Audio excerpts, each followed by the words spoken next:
జాతీయ సమైక్యత దినోత్సవం. మనది ఏం జాతి అంటే భారత జాతి. ఏంటి కదా? మన భారతదేశంలో చాలా రాష్ట్రాలు ఉన్నాయి, రకరకాల రాష్ట్రాలు. మనది ఆంధ్రప్రదేశ్ రాష్ట్రం కదా, అలాగే పక్కనే తెలంగాణ, ఇటు పక్కన తమిళనాడు, ఒరిస్సా, ఉత్తరప్రదేశ్, బీహార్, మధ్యప్రదేశ్, కర్ణాటక, ఇట్లా రకరకాల రాష్ట్రాలు ఉన్నాయి. ఈ అన్ని రాష్ట్రాల్లో మనలాగానే తెలుగే మాట్లాడతారా? ఏ భాష అయినా మాట్లాడతారు.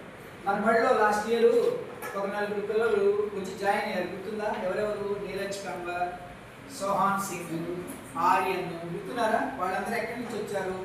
రాజస్థాన్ నుంచి 2 వచ్చారు, ఒకళ్ళు గుజరాత్ నుంచి వచ్చారు. వాళ్ళు ఇక్కడ టీ స్టాల్ పెట్టుకున్నారు. అందుకని ఆ బిజినెస్ చేసుకోవడానికి వచ్చి వాళ్ళ పిల్లలు మన స్కూల్లో చేర్పించారు. మరి చక్కగా ఆడుకున్నారు కదా మీరందరూ. అప్పుడు అప్ అండ్ డౌన్ బొమ్మ మీద వాటి చిల్డ్రన్స్ డే చేసుకున్నాం మనం. చిల్డ్రన్స్ డేలో కూడా వాళ్ళందరూ బాగా మరి యాక్టివ్గా పార్టిసిపేట్ చేశారు, డ్యాన్స్ చేశారు, గుర్తుందా? సో మన భారతదేశంలో ఇన్ని రాష్ట్రాల్లో ఉన్న వాళ్ళలో అందరం కలిసి ఉండాలి. మీ భాష వేరు, మా భాష వేరు, మీ రాష్ట్రం వేరు, మా రాష్ట్రం వేరు, అట్లా అనుకోకూడదు. అందరం కలిసిమెలిసి ఉండాలి. మనందరం యునైటెడ్గా భారతదేశంలో మనుషులం కాబట్టి మనందరం ఒకటే. సో నువ్వు ఎర్రగా ఉన్నావు, నువ్వు నల్లగా ఉన్నావు, అట్లా ఇవే ఉండకూడదు. అర్థమైందా? మనం అందరం ఒకే జాతికి, భరత జాతికి చెందినటువంటి వాళ్ళం. మనందరం ఐక్యంగా ఉండడం వల్ల ఏమవుతుంది? మన భారతదేశం బలంగా ఉంటుంది. ఇంకేమైనా ఇతర దేశాల వాళ్ళు మన మీద యుద్ధానికి వచ్చారనుకో, అప్పుడు మనం ఏం చేయొచ్చు? మనందరం ఒకటిగా. మీ అందరికీ నేషనల్ ఇంటిగ్రేషన్ డే అంటే ఏంటో అర్థమైంది కదా, చెప్పేశాను. ఇప్పుడు మనం ఏం చేద్దామంటే ఒక యాక్టివిటీ చేద్దాం. ఆ యాక్టివిటీలో భారతదేశం మ్యాప్ ఉంది. ఆ మ్యాప్లో మనం రకరకాల కలర్స్ తోటి దాన్ని రకరకాల భాషల్ని, ప్రాంతాలని సూచించేలాగా డెకరేట్ చేద్దాం మన భారతదేశ పటాన్ని. ఓకేనా? రైట్. పూరా దినేష్ పట్టుకో,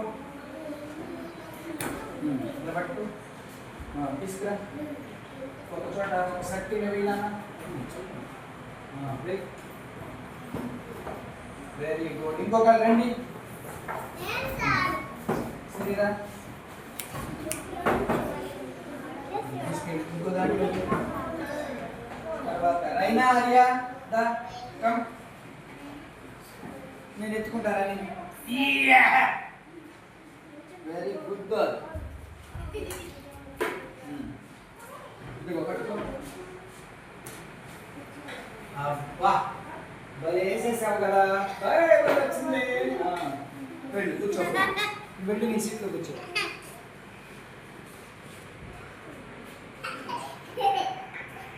మీరందరూ మన ఇండియా మ్యాప్ని రకరకాల కలర్స్ తోటి భలే అందంగా డెకరేట్ చేశారు.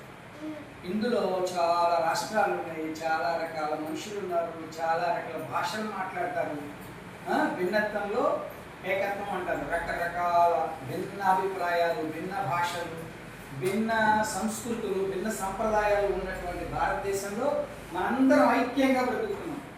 ఇన్ని 130 కోట్ల పైబడిన జనాభా ఉన్న భారతదేశంలో ఇంతమందిని ఏ అభిప్రాయ భేదాలు లేకుండా చక్కగా మన ప్రజాస్వామ్యాన్ని రక్షించుకుంటూ బ్రతుకుతున్నాం అంటే అదంతా ఎందువల్ల? ఇది నేషనల్ ఇంటిగ్రేషన్ అంటే జాతీయ సమైక్యత. మన భరత జాతి అంతా ఒకటే అనేటువంటి భావనతో మనందరం కలిసిమెలిసి బతుకుతున్నాం. అర్థమైందా? సో ఎవరు ఒకటి ఎక్కువ ఒకటి తక్కువ అని లేదు. మనందరం చక్కగా యునైటెడ్గా ఉండాలి. అందరం ఎవరు? భారతీయులం. ఎవరు?